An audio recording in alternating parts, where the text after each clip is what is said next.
Affordability and rental markets. This was the topic for this week's Monday morning mastermind.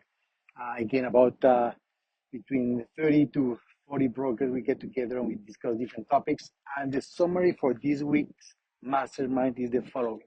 Number one, still very tough lack of supply. So most markets, there is not enough supply.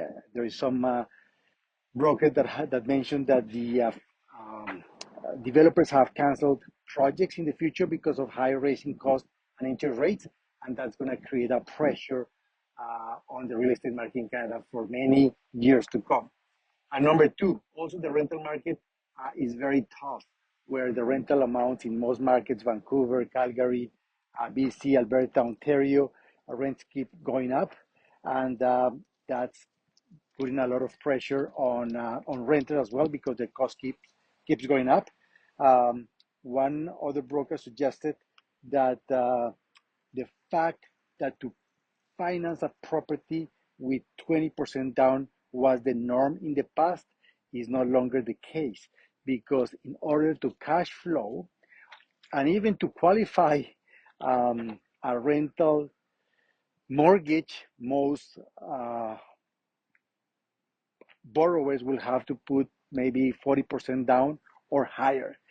In my office, I've seen the recent application, they had to put 50% down and they're going ahead on a rental purchase. That's making it really, really difficult to purchase rental properties and to justify investors to do so with cash flow.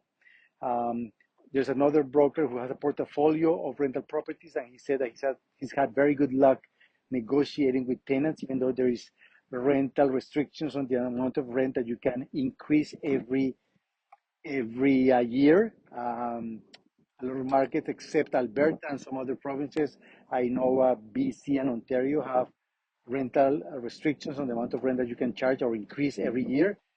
This particular broker, because he had a good relationship with his tenants, was able to negotiate higher increases and allowing his portfolio to also cash flow. But that was a one-off type of situation where another broker said that a lot of people in his market are really concerned about professional tenants, where they know that the legislation is in their favor. So they kind of rent a property and do not pay rent, and it's very tough to evict them. It takes a long time. And then when they evict them, the landlord or the investor is in a really bad situation because they weren't able to collect rents. So that's, I guess, what we have for summary for today. There was a lot of mixed emotions, and the fact that the financing rental real estate has become really difficult because of higher interest rates and the market in general.